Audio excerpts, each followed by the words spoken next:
Hello बच्चों, आज हम लोग क्लास 12 बायोलॉजी का चैप्टर देखेंगे।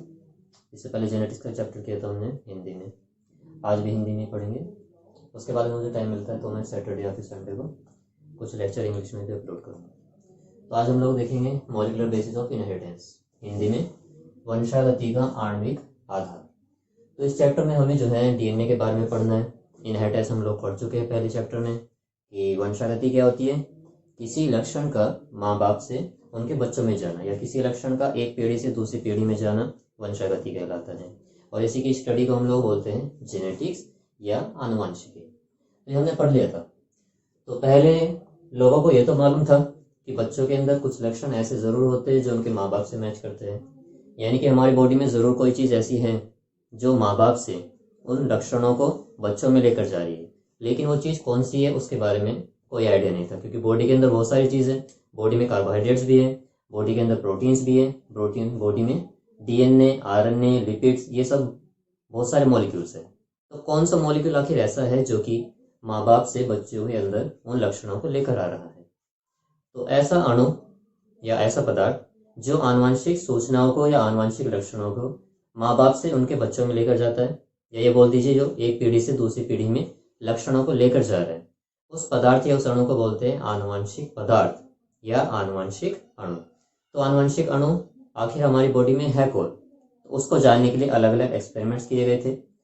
जैसे सबसे पहले न्यूक्लियस जो न्यूक्लिक एसिड है उसकी खोज की थी फ्रेडरिक माइशर ने, एफ माइशर।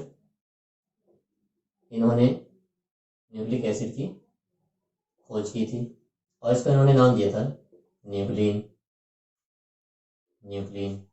फिर उसके बाद में न्यूक्लिक एसिड की डिस्कवरी की गई, तो उसके बाद में डिस्कवरी हुई थी फिर फास्फोरिक एसिड कि हमारा जो न्यूक्लिक एसिड है वो पेंटोस शुगर से बना है, वो आर्थोफास्फोरिक एसिड से बना है। राइबोस शुगर हो गई जैसे, या फिर डीऑक्सी हो गई, या फिर प्यूरिन और पिरिमिडिन हो गई, जिसको हमारा डिस्कवर किया था किसने? कोसेल ने किसके बारे में बताया? कोसेल ने बताया प्यूरिन और पिरिमिडिन के बारे में कि जो हमारा न्यूक्लिक एसिड होता है वो प्यूरिन और प्लस पिरिमिडिन इनसे मिलकर बना होता है। इनके बारे में बताया। ये तो फर्स्ट आइडियाज थे, पहले आइडिया थे जब इसकी शुरुआत हुई थी, ये जानने के लिए कि आनुवंशिक पदार्थ का जो कार्य है हमारी बॉडी में कौन कर रहा है। तो आज हम लोग वो एक्सपेरिमेंट देखेंगे जिनसे प्रूफ होता है कि हमारी बॉडी के अंदर आनुवंशिक पदार्थ आखिर है कौन। तो इससे पहले एक आरएनए थ्योरी आई थी जो कॉनरेड ने दी थी। उसमें बताया गया था कि जो आरएनए होता है वो जेनेटिक इन्फॉर्मेशन को या आनुवंशिक सूचनाओं को एक पीढ़ी से दूसरी पीढ़ी में लेकर जाता है। लेकिन ये सभी जीवों पर वैलिड नहीं है, सभी जीवों पर इसको अप्लाई नहीं कर सकते। सिर्फ उन्हीं वायरस पर अप्लाई कर सकते हैं जो वायरस रेट्रोवायरस होते हैं, जिनके अंदर आरएनए जेनेटिक मटेरियल होता है, जैसे कोरोना वायरस या फिर HIV वायरस हो गया, या ऑलमोस्ट जितने भी प्लांट वायरस है वो सभी रेट्रोवायरस होते हैं। तो उनमें आरएनए जेनेटिक मटेरियल है, तो वही आरएनए जो है उनकी सूचनाओं को एक पीढ़ी से दूसरी पीढ़ी में लेकर जाएगा। लेकिन हमारे अंदर क्या होता है? हमारे अंदर डीएनए है, लेकिन उस टाइम पर नहीं पता था कि ये जो काम है डीएनए कर रहा है। तो इसको जानने के लिए कुछ एक्सपेरिमेंट्स किए गए थे, आज हम लोग उसी को डिस्कस करेंगे। तो पहला और इम्पोर्टेंट एक्सपेरिमेंट जो है उसको हम लोग बोलते हैं ट्रांसफॉर्मेशन एक्सपेरिमेंट, और हिंदी में बोलेंगे रूपांतरण प्रयोग। ट्रांसफॉर्मेशन और हिंदी में रूपांतरण प्रयोग। तो ये रूपांतरण प्रयोग जो है, ग्रिफिथ एक साइंटिस्ट थे, इन्होंने किया था 1928 के आसपास। तो इन्होंने जो है कुछ बैक्टीरिया पर एक्सपेरिमेंट किया। वो बैक्टीरिया जो होता है ह्यूमन के अंदर या दूसरे मैमल्स में न्यूमोनिया कॉज करता है। उसका नाम था डिप्लोकोकस न्यूमोनी,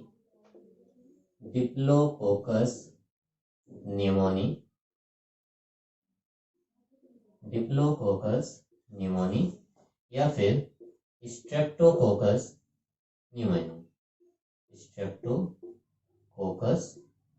न्यूमोनी। तो ये जो है बैक्टीरिया न्यूमोनिया कॉज करता है मैमल्स के अंदर। तो इसके उन्होंने 2 स्ट्रेन दिए थे। कौन कौन से स्ट्रेन थे वे? एक को उन्होंने बोला था स्मूथ स्ट्रेन, चिकना स्ट्रेन स्मूथ, जिसको कैपिटल S से रिप्रेजेंट किया गया, उसको उन्होंने कोड दिया S3। दूसरा रफ स्ट्रेन था जिसको उन्होंने नाम दिया R2। रफ और स्मूथ इनको क्यों बोला गया? जो ये वाला जीवाणु है, इस जीवाणु में मान लीजिए जीवाणु है, ठीक, तो इसकी सतह पर एक चिकना कैप्सूल का आवरण पाया जाता है जो काफी दृढ़ होता है और इस जीवाणु की रक्षा करता है। तो इसको हम लोग कैप्सुलेटेड बैक्टीरिया भी कह सकते हैं। ये कैसा जीवाणु है? कैप्सुलेटेड जीवाणु। कैप्सुलेटेड जीवाणु है और ये इंफेक्शन करने में सक्षम होता है। इसके अंदर संक्रमणकारी क्षमता होती है। तो ये जीवाणु संक्रमणकारी भी है और ये कैप्सुलेटेड भी है। जो दूसरा जीवाणु है, इसमें सिर्फ ये बैक्टीरिया ही पाया जाता है जिसमें प्लाज्मा मेम्ब्रेन होगी और सेल वॉल होगी। इसके ऊपर कोई भी इस तरह का कैप्सूल या रक्षात्मक आवरण नहीं पाया जाता, इसलिए इसको हम लोग बोलते हैं नॉन कैप्सुलेटेड बैक्टीरिया। ऐसा बैक्टीरिया जिस पर कैप्सूल का आवरण ना हो। अब कैप्सूल नहीं है तो इसके ऊपर रक्षात्मक आवरण नहीं है, जिसकी वजह से संक्रमण करने में सक्षम नहीं होता, तो इसको हम लोग बोलते हैं असंक्रमणकारी जीवाणु। असंक्रमणकारी जीवाणु। ये दो तरह के उन्होंने जीवाणु प्रयोग किए और चूहों को इन पे इंजेक्शन दिए गए और देखा कि आखिर चूहों के अंदर इनका क्या क्या असर हो रहा है। चलिए इनको एक एक करके देखते हैं।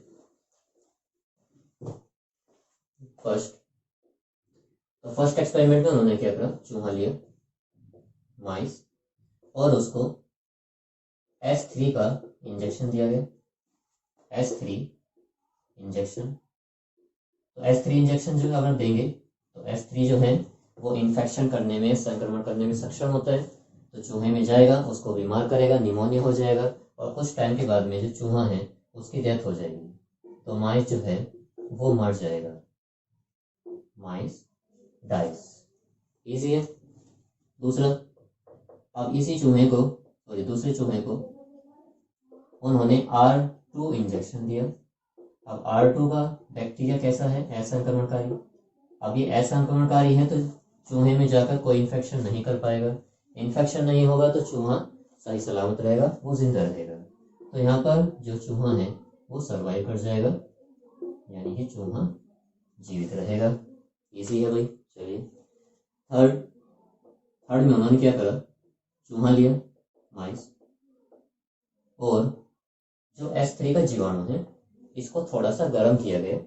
गर्म करने से क्या होती है, जो जीवाणु की सेल वॉल होती है वो डिसरप्ट हो जाती है और डीएनए जो होता है छोटे छोटे पार्टिकल्स में, छोटे छोटे टुकड़ों में बढ़ जाता है। तो इसको हीट किल्ड करके दिया गया। कैसे दिया गया इसको? S3 वाला हीट किल्ड के द्वारा, यानी कि ऊष्मा के द्वारा मारकर इसका इंजेक्शन दिया गया। S3 का इंजेक्शन दिया गया तो उससे उन्होंने देखा जो चूहा है उसमें कोई संक्रमण नहीं हुआ और वो जीवित रह गया। तो थर्ड केस में भी चूहा जीवित रह गया। अब फोर्थ में उन्होंने क्या करा, फोर्थ में उन्होंने स्टेप नंबर 2 और स्टेप नंबर 3 इन दोनों को मिक्स करा, यानी कि चूहा लिया और R2 का जीवाणु लिया और इस R2 जीवाणु के साथ में हीट किल्ड S3 जो जीवाणु है इसको मिक्स करा आपस में। हीट किल्ड S3 को आपस में मिक्स किया गया और मिक्स करने के बाद में इसका इंजेक्शन चूहे को दिया गया। अब इंजेक्शन देने से क्या होगा, थोड़ी देर सोचते हैं। R2 का अगर हमने खाली R2 का इंजेक्शन दिया था चूहा जीवित रह गया था, क्योंकि इसके अंदर इन्फेक्शन करने की क्षमता नहीं है। हमने अगर थर्ड वाला यानी कि हीट किल्ड S3 दिया तो भी चूहा जीवित रह गया। अब केस ये कहता है कि अगर हम दोनों का मिश्रण देते हैं तो चूहे को जीवित रहना चाहिए, क्योंकि अगर R2 में जीवित है, हीट किल्ड S3 में जीवित है, दोनों को अगर मिक्स कर देते तो उसको भी जीवित रहना चाहिए था। लेकिन यहाँ पे क्या देखा गया, यहाँ देखा गया कि जो चूहा है उसमें बीमारी हो गई और थोड़े टाइम के बाद में चूहा मर गया। अब यहाँ से थ्योरी निकलती है। अब क्या थ्योरी है उसको डिस्कस करते हैं। सबसे पहले केस में क्या करा, S3 का इंजेक्शन दिया गया, S3 में संक्रमण करने की क्षमता है तो ये संक्रमण करेगा, चूहा मर जाएगा। R2 में इन्फेक्शन करने की क्षमता नहीं है, अगर अकेले R2 का इंजेक्शन देंगे तो चूहा जीवित रह जाएगा, संक्रमण नहीं होगा। अगर S3 का इंजेक्शन हीट किल्ड करके दिया जाएगा तो भी चूहा जीवित रह जाएगा। लेकिन यहाँ पर इस वाले फोर्थ केस में अगर दोनों का मिश्रण दिया जा रहा है तो चूहे को जीवित रह जाना चाहिए था, लेकिन यहाँ पर चूहा मर गया। तो अब इससे ये भी तो हो सकता है कि ये आखिर हो सकता है जब इन दोनों को मिश्रित किया गया हो।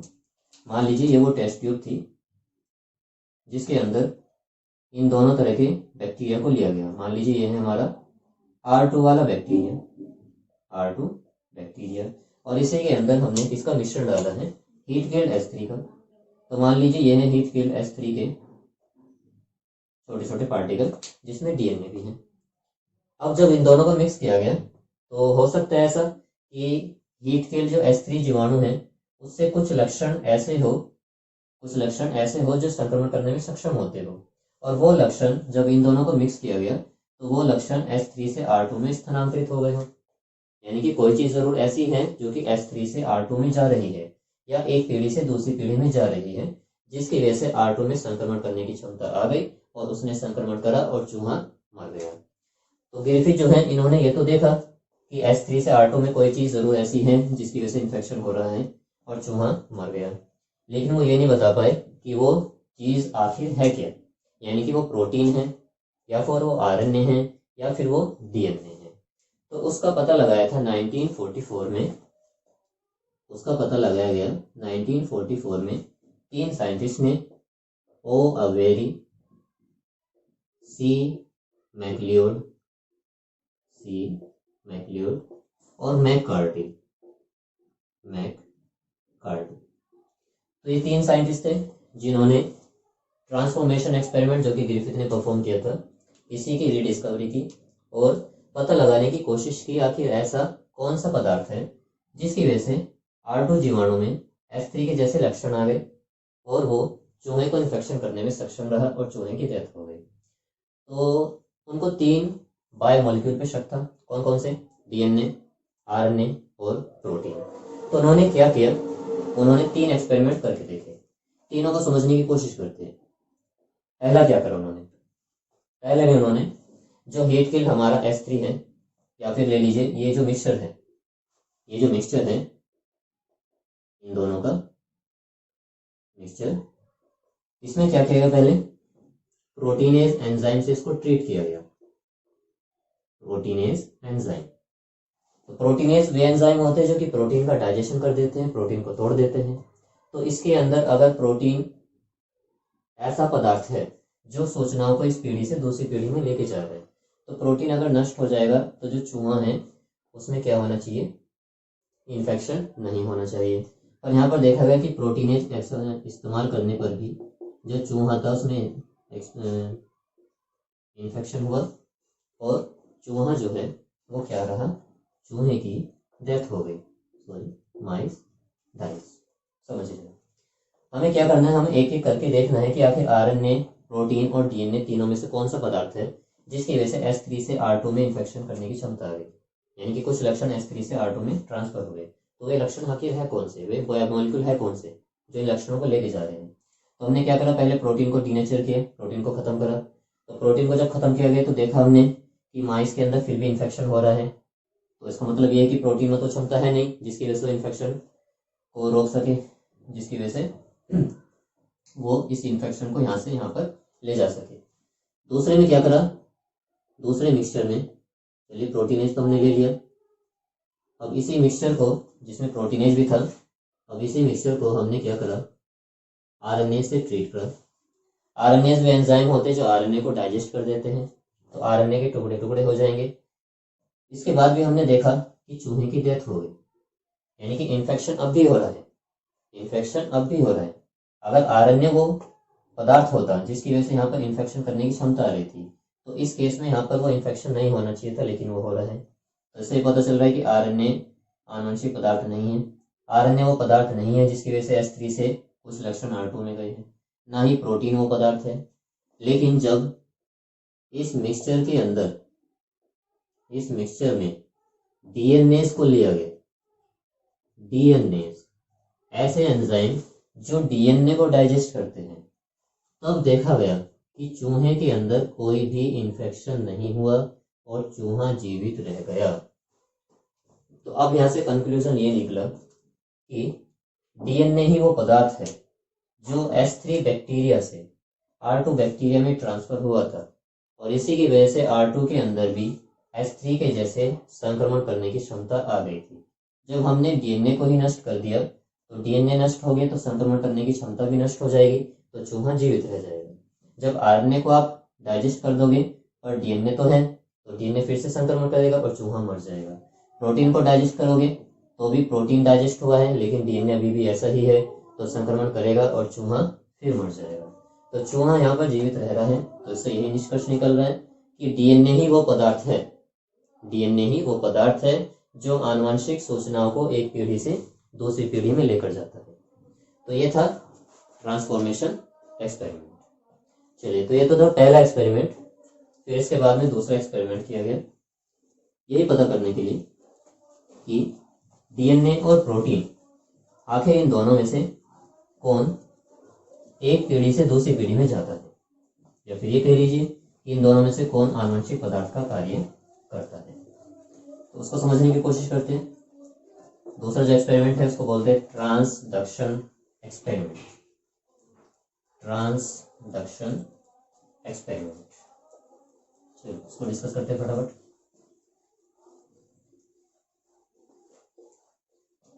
तो दूसरा हमारा एक्सपेरिमेंट क्या है? Transduction experiment. ट्रांसडक्शन, तो ये जो है किसने परफॉर्म किया था? हर्शी और चेज ने। हर्शी और चेज ने इस एक्सपेरिमेंट को परफॉर्म किया था, ये पता लगाने के लिए कि जो हमारा आनुवंशिक पदार्थ है वो प्रोटीन है या फिर वो डीएनए है। हर्शी और चेज ने 1952 में, इन्होंने एक्सपेरिमेंट कब किया था? 1952 में। ग्रिफिथ ने किया था 1928 में। तो अब इन्होंने किया क्या? इन्होंने बैक्टीरियोफाज लिया, जीवाणु भोजी विषाणु, जीवाणु भोजी विषाणु, ऐसे विषाणु जो जीवाणुओं पर संक्रमण करते हैं उनको बोला जाता है जीवाणु भोजी विषाणु। तो पहले एक विषाणु का डायग्राम देख लेते हैं रफली, और फिर समझने की कोशिश करते हैं इस एक्सपेरिमेंट में किया क्या गया था। तो ये विषाणु कुछ इस तरह का होता है,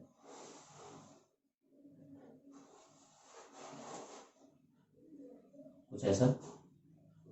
फिर इसका यहाँ पर ये डीएनए होता है। तो जो मोस्टली वायरसेस होते हैं उनमें क्या होता है? बाहर की तरफ एक प्रोटीन का कोट होता है जिसको कैप्सिड कहते हैं, कैप्सिड, और इसकी इकाई कैप्सोमियर कहलाती है। ये किसका बना हुआ है? प्रोटीन का। प्रोटीन किससे बनते हैं? एमिनो एसिड से। और एमिनो एसिड में क्या होता है? सल्फर। तो एमिनो एसिड में क्या होता है? सल्फर। ये क्या है? DNA, deoxy ribo nucleic acid. अब इसके अंदर सल्फर नहीं होता, लेकिन इसके अंदर क्या होता है? Normal phosphorus.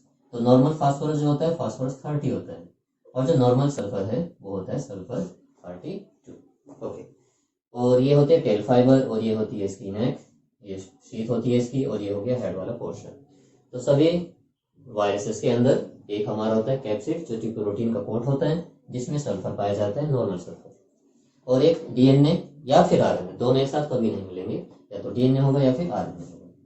तो हर्शी और चेज ने क्या किया? इस बैक्टीरियोफाज को या फिर जीवाणु भोजी विषाणु को उन्होंने पहले ऐसे माध्यम में रखा जिसके अंदर रेडियो एक्टिव सल्फर था, और फिर कुछ वायरसेस को ऐसे माध्यम में रखा जिसमें रेडियो एक्टिव फास्फोरस था।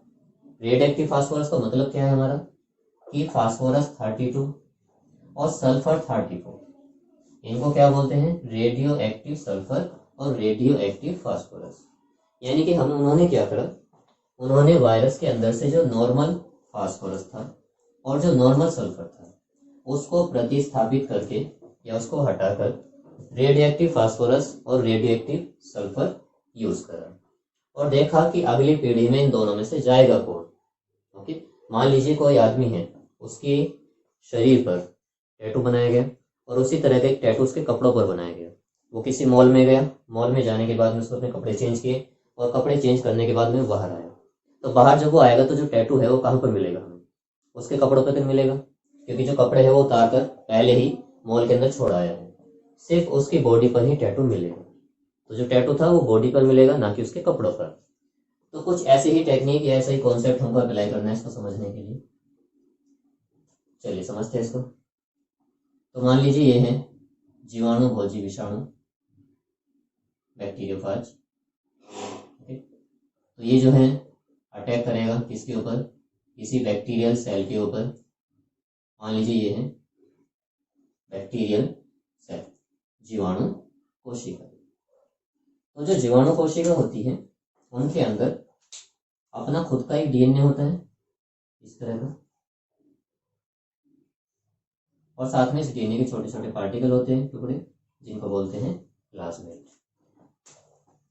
ये जो हम बैक्टीरियोफाज ले रहे हैं, जीवाणु भोजी विषाणु, अब इसके अंदर क्या है, डीएनए है। जो प्रोटीन का हमने कोट लिया है, इसके अंदर हमने नॉर्मल सल्फर को हटाकर कौन सा सल्फर लिया है, सल्फर 34। उन्होंने अलग अलग एक्सपेरिमेंट किया था, उन्होंने सल्फर 34 वाला अलग लिया था और फास्फोरस 32 वाला अलग लिया था। तो मैं दोनों को एक साथ कंबाइन करके दिखा रहा हूँ, समझते हैं इसको कैसे होता है। तो डीएनए में फास्फोरस पाया जाता है, प्रोटीन में सल्फर होता है। नॉर्मल सल्फर को हटाकर सल्फर 34 डाल दिया और नॉर्मल फास्फोरस को हटाकर फास्फोरस 32। यह है रेडिएक्टिव सल्फर और यह है रेडिएक्टिव फास्फोरस। तो जब भी कोई जीवाणु भोजी विषाणु किसी जीवाणु कोशिका को संक्रमित करेगा तो वो करता क्या है, पहले इसके अंदर एक छोटा सा छेद करता है। छेद करने के बाद में अपने डीएनए को इसके अंदर प्रवेश कराता है। ये अपने डीएनए को इसमें प्रवेश कराएगा और प्रवेश कराने के बाद में इसका जो डीएनए है वो पहुंच जाएगा जीवाणु कोशिका में। यह है बैक्टीरियल डीएनए और यह है viral DNA. Okay, bacterial DNA और वायरल डीएनए। तो जब भी कोई वायरल डीएनए किसी कोशिका में एंटर करता है तो वो करता क्या है, वो वहां के एनवायरनमेंट पर या फिर वहां की जो मशीनरी है या जो वहां का जो कार्यक्रम चल रहा है उस पर खुद कंट्रोल कर लेता है। यानी मान लीजिए पहले अगर यहाँ पर वायरल डीएनए ना होता, सिर्फ जीवाणु का डीएनए होता, तो ये डीएनए सिर्फ जीवाणु के लिए ही पदार्थ बनाता, जीवाणु के ही प्रोटीन बनाता, जीवाणु के ही एंजाइम बनाता। अब ये आरएनए अगर आ जाता है तो ये क्या करता है, इस पर कब्जा कर लेता है और इसके डीएनए को अपने हिसाब से ढाल लेता है। और इसके डीएनए से वो क्या करेगा, अपने लिए बहुत सारी प्रोटीन बनाएगा। उन प्रोटीन से वो कैप्सिड बनाएगा अपने चारों तरफ का जो कोट होता है। और उसके बाद में हमें पता है कि डीएनए से आरएनए बनता है, आरएनए से प्रोटीन बनता है। तो ये अपने जैसे बहुत सारे डीएनए भी बनाएगा, अपने जैसे बहुत सारे प्रोटीन के कोट बनाएगा, उनको आपस में असेंबल करेगा, इकट्ठा करेगा और अपनी छोटी छोटी प्रोजेनी बनाकर सेल को तोड़कर बाहर निकल जाएगा। तो अगले स्टेप में होगा क्या, इसका जो अगला स्टेप है वो कुछ हम यहाँ पर दिखा देते हैं। ये रहा अगला स्टेप। तो मान लीजिए ये रहा हमारा क्या, बैक्टीरियल सेल। ठीक, अब इसके अंदर जो है ये वाला डीएनए नष्ट हो चुके हैं और इसने अपने जैसे बहुत सारे क्या करा, प्रोटीन के कोट बना लिए जिसको बोलते हैं कैप्सिड। कैप्सिड ये प्रोजेनी है, संतति है इस वायरस की। ये रहा डीएनए। ठीक, जब ये पूरी तरह से मैच्योर हो जाएंगे, परिपक्व हो जाएंगे, तब ये क्या करेंगे, इस कोशिका को तोड़कर बाहर निकल जाएंगे और फिर तब जाकर ये नई कोशिकाओं को संक्रमित करेंगे। इसको बोलते हैं सेल लाइसिस, कोशिका का टूट जाना। तो ये है नए वायरस के पार्टिकल। ठीक, चलिए इनका ये डीएनए। तो जब यहाँ पर इन वायरसेस की जांच की गई जो अगली जनरेशन में हमको देखते गए, तो मान लीजिए अगर यहाँ पर नॉर्मल सल्फर नॉर्मल फास्फोरस होता तो अगली पीढ़ी में जो जाता वो क्या जाता, नॉर्मल फास्फोरस नॉर्मल सल्फर। अब जैसे हमने कहा था कि जो कपड़े हैं वो बाहर ही छोड़ दिए हैं, तो कोई भी वायरस जब किसी सेल को अगर इन्फेक्शन करता है या अटैक करता है तो वो अपने कपड़े या फिर अपना प्रोटीन का कोट बाहर छोड़ देता है। तो हमने प्रोटीन के कोट में जो भी चेंजेस किए हैं वो सब बाहर रह जाएंगे, अंदर कुछ नहीं जाएगा। तो इसका मतलब ये तो कंफर्म हो गया कि सल्फर जो है 34 वाला वो अगली जनरेशन में नहीं जा रहा। सल्फर डाला कहाँ पे था हमने, प्रोटीन के अंदर, तो प्रोटीन अगली जनरेशन में नहीं गया, लेकिन यहाँ पर वायरस के पार्टिकल तो मिल रहे हैं। तो जब इनकी जांच की गई तो इनके अंदर देखा गया कि जो प्रोटीन का कोट है उसमें जो सल्फर है वो नॉर्मल सल्फर है जो कि होना चाहिए, हमारा वाला सल्फर नहीं है। अगर हमारा वाला होता तो इसका मतलब ये था कि सल्फर अगली पीढ़ी में गया है, सल्फर गया है तो इसका मतलब ये है कि प्रोटीन भी गया होगा। और जब डीएनए की जांच की गई तो इसमें से मोस्टली डीएनए वही निकले जो हमने डाले थे। तो यहाँ पर रेडियो एक्टिव फास्फोरस पाया गया। तो डीएनए जो है वही पाया गया जो हमने डाला था। तो इससे ये भी प्रूफ हो रहा है कि डीएनए ही ऐसा पदार्थ है जो एक पीढ़ी से दूसरी पीढ़ी में जा रहा है। प्रोटीन आनुवंशिक पदार्थ नहीं है। अगर प्रोटीन आनुवंशिक पदार्थ होता तो जो चेंज हमने प्रोटीन में किए थे वही चेंज हमें यहाँ पे वायरस के पार्टिकल में मिलने चाहिए थे।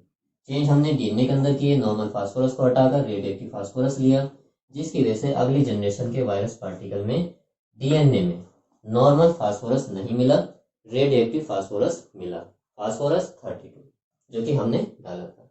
तो इस एक्सपेरिमेंट से भी यही प्रूफ होता है कि डीएनए आनुवंशिक पदार्थ है। तो क्वेश्चन ऐसे भी आ जाता है कि कोई एक प्रयोग द्वारा यह सिद्ध कीजिए कि डीएनए ही आनुवंशिक पदार्थ है। आनुवंशिक पदार्थ वो होता है जो आनुवंशिक सूचनाओं को एक पीढ़ी से दूसरी पीढ़ी में लेकर जाता है। तो इस तरह का अगर क्वेश्चन आता है तो इन दो एक्सपेरिमेंट्स में से आप कोई सा भी दे सकते हो। चाहे तो ट्रांसफॉर्मेशन दे सकते हो जो हमने भी देखा था, जिसमें चूहों पर एक्सपेरिमेंट किया गया था, या फिर ये वाला एक्सपेरिमेंट भी दे सकते हैं, हर्शी और चेज का एक्सपेरिमेंट। फिर ट्रांसडक्शन के नाम से भी कभी कभी पूछ लेते हैं, हिंदी में शायद इसको पारगमन बोलते हैं, तो आप चेक कर लेना इसको एक बार। तो इसको ये जो साइकिल है इसको लाइटिक साइकिल भी बोलते हैं, एक लाइसोजेनिक साइकिल भी होते हैं, वो फिर कभी टाइम मिलेगा तो डिस्कस करेंगे उसको। तो ये तो था डीएनए आनुवंशिक पदार्थ है कि नहीं, उसको सिद्ध करने के लिए कुछ एक्सपेरिमेंट। इससे अगला जो लेक्चर आएगा उसमें हम लोग न्यूक्लियोटाइड, न्यूक्लियोसाइड, डीएनए क्या होता है, आरएनए क्या होता है, किसने इनकी संरचना दी थी और संरचना में आखिर है क्या क्या, सब कुछ देखेंगे इजी लैंग्वेज में। तो मिलते हैं अगले लेक्चर में।